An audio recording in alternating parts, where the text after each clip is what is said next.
I don't know about y'all, but I am tired of being subjected to Rolly's bad legs and ass. And baby girl Bree, I saw your vision with the run up, but you didn't handle up. Sorry, babes. And did y'all peep that this was the coolest, calmest, and most collected we've ever seen, Natalie? Clock it. And I love me some Jayla. I really do. As much as the next girl, guy, or baddie. I do. But when did she become the baddest of all bad girls and baddies that she got her own walkout? Did I miss something? Let's talk about it.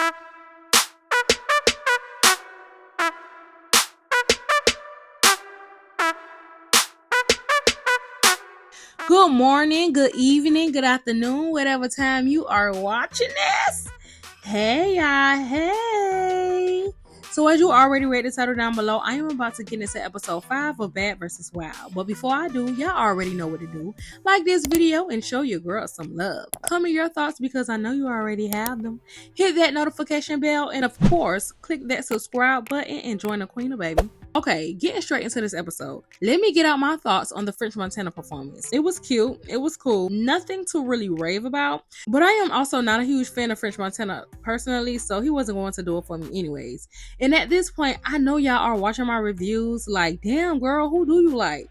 But honestly, I don't listen to many people. And as far as performers for this show, I've only liked Glorilla and Saucy Santana performances. They were the only ones that did it for me. But anyways, moving on to what's more important, Team Bad and Team Wild. So let's run through this list because I have some thoughts. So on the bad side, we had Natalie Nunn as the captain. We had Scotty. Okay, makes sense. We had Rolly. Okay, it makes sense. Mariah. Why? Why is Mariah here? Why? She's not needed. We're tired of her. I don't even know why she was ever introduced to us on Baddies. Like when she was gone and out the way and invisible, we were fine. But here we are, continuing to see her. I don't get it. Tasiki, okay, makes sense. I feel like everyone keeps bringing Tasiki around in case, something pop off. But I feel like this episode, nothing really was going to pop off. So Tasiki wasn't really needed because she really haven't been giving us personality. She's just been doing a lot, but not really giving us personality. Sydney. Why the is Sydney here? Who decided it was a good idea to have her on our screens? I am so confused. They are using and abusing this lady and using and abusing us at this point for making us watch her. We're tired. We don't want to see her no more. Please, just let it go. And see ya, babes. No comment. No comment. And then on the wild side, we had Megan as the team captain. Okay, makes sense. I get it. Then we had Kat, Low London. I remember Kat and Low London from the previous episodes of Baddies. And honestly, I'm an OG bad girl too. I'm an OG bad girl, but I think at some point, I don't remember when I stopped watching, but when I stopped watching, I clocked out. And I think it probably was around that time that I think Love and Hip Hop probably started getting popping. So by then, like a lot of the newer Bad Girls Club girlies, I just did not know. And Kat and Low London wasn't one of them, but I do remember them from being on the episodes of Baddies. Then the girl Janelle. Then you got Jayla, Seven, and Bree. Okay, makes sense. I know they're all kind of like fan favorites when it comes to Bad Girls, especially Megan. But that okay. I don't really have much to say about them. The Team Wild makes sense. It was Team Bad I was confused on. Very, very, very much confused. Now, to be honest, I think that since this was a Baddies versus OG Bad Girls episode, I feel like this episode shouldn't have had any captains, and it was just a clear out battle between teams. And I think that Natalie should have been on the Bad Girls side, and I think the other side should have been all the new girls on Baddies. I feel like that would have been a even better battle because it would have felt more nostalgic, and I feel like Natalie would have been more open and out there because I feel like Natalie was very chill this episode. Like, she didn't give the energy she would normally give, and I'm over here like, well, Natalie, are you scared? But then again, I'm like, no, she can't be scared because she really don't have beef with any of the other girls.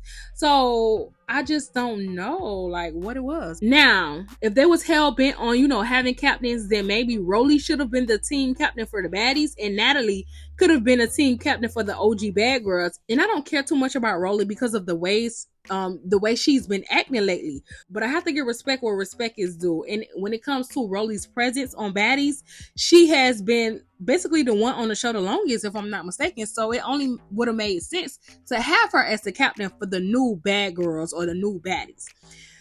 And then, of course, Natalie is the OG, and this is her show, so she be the captain for the OG bad girls. But anyways, moving on from my thoughts on that, the show gets started, and the girls come out, and baby, the wild team came out lit and ready to have a good time, and I love that for them, because in a way, having them come back is like showing them some sort of appreciation to what they have contributed to the reality space and the baddie space, because without them, we don't have baddies, and that's just point blank period facts. Now, doing all the fun and turn up as all the girls are on the stage, why is Sydney just being a bug? Like, she literally kills me, and I feel like she was doing too much. I mean, Sydney always do too much because she craves attention, like literally lives for it. But I feel like she was really on one this episode, because she was just on I think episode 2 or episode 3, and she was a bug then too, but she wasn't as bad as she is this episode. She was just getting beat up per usual. But man, I am so mad that she was even on this episode. From taking pictures with Nick and then taking his mic to talk, to her randomly hitting Rolly and trying to fight Rolly. She was just a headache and just But anyways, getting into the games. They were able to play 3 games, and the first game was Bad Bingo. And this was a new game, and I must say, out of all the episodes, this has been my favorite game played. This was actually executed correctly, and it was fun and funny and thought out thoroughly. And I could tell, compared to those other lackluster games they had us watching from the other episodes. To me, it was just funny seeing them run up to, put a ball on the board, even to things they didn't even want to run up to. Like the question, have you ever got your man taken? Like, girl, what? They all was ready to run up to the board, and then they thought about it in some, I am not running up to that. I am a baddie, bitch. You can never take my man from me. But also, we need this point, so who's going to take that L and own it? Like, that was so funny to me, because it went from them going hard to slowing down. Hell, even Nick liked the game, so he started going up there and putting balls to answers he can relate to, and that made the game and the show so fun and funny. And then again, we had dysfunctional ass Sydney just in the way. Like, girl, move. Just on the stage talking nonsense in a mic. And who the hell gave her the mic? Why do she have a mic in her hand? Why? Just why? And then Sia, who I still can't fathom why she's even there, but she is. And one time she get the opportunity to show some personality and to really, get up there, show who she is, be Sia, whatever it may have been. The one time this girl goes up to the board with a ball and starts showing the crowd like it's show and tell, instead of putting it on the board. Like, what is going on? Now, the funniest thing to me during this game was when it was one question that none of the girls heard or wasn't paying attention to, because I think they was like over there arguing or something. I don't know. They was doing something. They just wasn't paying attention to the game. And I think the question was like, have you ever tasted your own vagina? Or some nasty, freaky shit like that, child. And Rolly and them badass legs got the moving. Now, we ain't see Rolly move or run to that stage not one time, but she took the opportunity when she knew no one was paying attention to get up, so she didn't have to run against anyone, and she knew she would make it to that stage, okay? And she got there. She got there. But man, that angle they had on her and them legs was so bad. Like, oh my God. Can we get to see the new body, please? Because I am tired of the knock knees, okay? I just am. But yeah, that was funny to me, and I really like that game. So moving on from that, the second game they played was Guess That Trick or Name That Trick. I don't know. It was something about a trick, and I don't even know what the game was about or what they had to do or nothing, because before they can even start, Bree ran up on Rolly and the two of them went at it. So let's break this damn fight now, because there has been so many mixed emotions and opinions about it. So as I watched the fight a few times, I feel like Bree definitely had one up on Rolly because she came at her with straight hands. But the moment she went to grab Rolly's hair, she lost the fight. Period. She lost. Like, no one should ever go for Rolly hair when fighting, because them wigs is never intact for her. Never. Like, y'all gotta grab her neck, her nipples, her fat, something. Never go for the wig. Ever, okay? That was round one, though. And then Natalie, came in to break it up, which I found odd, because when did Natalie start breaking up fights? Like, what was going on with her? It was just so odd seeing her in this light. I don't want to understand her thought process going into this episode, because she wasn't the rah Natalie we are used to. Don't get me wrong, I ain't mad at it because she do too much sometimes, but this was very out of the ordinary for her, and I was just like, what is it? Like, did she not want to do this episode? Like, what was it? And then we had security on the stage lined up like they are the Great Big Wall of China, which I found odd too, because they never really do that. Yeah, they would break up a fight, but this was different. Eventually, they let Rolly and Bree go at it again for round two, and at this point, they both had their hands around each other's neck and were hitting each other. And child, I'm looking at this like, what is going on? What is this, man? Like, what the actual hell? But they both was neck and neck with their heads. But at one point, Bree put her head down real low, and they gave Rolly the opportunity to grab her hair and swing her like a play doll. And Bree dropped to the floor, and Rolly won. Rolly really won that fight, because it was no coming back for that, baby. Woo, woo! She was swinging like woo, woo, woo. I just don't understand why these girls fight with their heads down, especially when fighting Rolly. You literally have to fight her head on, because she really don't have, the reach, and she don't have the stamina, which is why Jayla was able to beat her up, because Jayla stood in the paint and was fighting with her head up and not down, and she wasn't, trying to grab Rolly. She was just straight throwing blows. Rolly is a big girl at the end of the day, so yes, she is going to use her weight as an advantage. So it's weird that no one has caught on to that, or y'all girls just can't fight. Is that what it is? Y'all can't fight, and Rolly's a big girl and she using her weight, and y'all not really using nothing but putting y'all head down, and y'all not standing in the paint, so she keep beating y'all ass and giving her this boost of damn confidence. My God. So of course, like always, Rolly crowned herself for beating up Bree. And that's nothing new. She always making it seem like she really beat somebody ass after a fight, and usually I would say she's delusional, but nah, this time she won it. She got it. And y'all, there is no rules in fighting. So if I got to pull your hair and swing you around like Roly Poly, that's what I'm going to do. But then they fought for a third time, and again, Bree was throwing hands. And again, she put her head down and she let Rolly get one up on her again. But see, the third time, Rolly was dependent on grabbing Bree's hair, which is wet. But like I said, Rolly can't throw hands for real. She only start doing real hitting once she has put hair and got the person down to the ground. And then, yeah, she, get to work, and she started hitting. And it just didn't work out in Bree's favor this time, that time, and the time before. But I wouldn't say it was a total defeat, because, she did get a few hits in. Now, during Rolly and Bree fight, Sydney weird ass just ran up behind Rolly and tried to hit her, and then ran away like a big ass, bad ass little kid. Like, what the fuck was that? So Rolly went to the couch and smacked the hell out of her, and I was with it. Like, yeah, smack her ass again, Rolly, because girl, what the fuck? And then her ass fell off the couch. Y'all, I'm tired. I am so tired of even uttering Sydney's name. Like, I'm just through.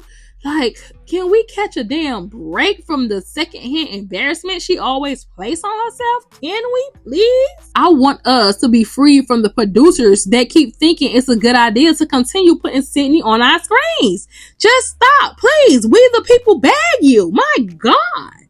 So once the chaos was over and done, Bree left and Sydney left, walking out like she did something. Girl, please. And the rest of the girls was on stage and continued to play the game Guess That Trick. And no one stood out in this game but Scotty. Scotty was the only one that stood out. Baby, when Scotty went against Jayla and they had, to imitate Natalie, I cannot lie. When Jayla did her imitation of Natalie, I was like, okay, she's on point. She did what she needed to do. But then, baby, when Scotty came in with that portable hookah and blew that smoke in Jayla's face, I screamed, okay? Because that was on point. She ate that right on up. Right on up. Overall, this game was, it was alright. It needs some fine tuning, like most of the games. Like maybe it should have been, more of a charade type of game, and they reenact the person, and then the first team to guess, who is the person they are imitating. They are the one that win or get the most points. However, like they could have did something to that, but just have them act a person out and the crowd decide who wins was just whack. It just was. I'm sorry, because it don't translate well to us as viewers watching it from TV. It may have worked for the people in the crowd, but not us. And the viewership is who really matters. Okay. Also, I feel like when it was Natalie and Megan's turn to play the game, I think there could have been way more other people for them to imitate instead of Oprah. And what really would have been funny for them was if they would have imitated somebody like Jocelyn, since she claims to be a damn boss too. Like that would have been hilarious and really took the game over, especially because Jocelyn says some of the most outrageous things. Or maybe like Tanisha from the Bad Girls Club, like the OG Bad Girls Club, but Oprah was just not it. And Megan was just not funny. But continuing on with the whack ass games, they played a tug of war game, which was dumb. And then they ended up playing that game that I hate so much, that stupid ass game, Stand on Business, where basically none of them make sense and they just get to yelling at each other and I guess saying something that's about them stand on business. It never makes sense. Now, when Sia had something to say, she made me cringe. And I feel like only one or two of them really said something good because they made it, into like a little rap or a little rhyme. In my last recap, I talked about how this game can be better if each team come up with a little rap explaining why they the baddest or something like that. I said it. So I don't know why we are continuing to get this damn mess. Overall, this episode was a 5 out of 10 because it was half good and half horrible. And the best episode so far to me was the episode with Jocelyn. And honestly, the fighting is what saved that show. And I don't even care for the fighting, but it was entertaining. And that's what we here for. Like, I think Zeus is missing the mark with this show because it needs to survive off of the games being played. It cannot work with them just fighting. It just cannot, because most of the time the girls don't have real beef like that to, continue to fight. They just don't. For example, why are we in it off this episode with that joke of a fight that Rolly and Sydney had? Like, what was that? Let's be for real. That was a joke and everyone knows it. And the best thing to happen was Mariah getting slung out the way from Rolly. That's really about it. I just can't believe they let this episode go down the way that it did. This should have been the top episode for sure, but that clearly didn't happen.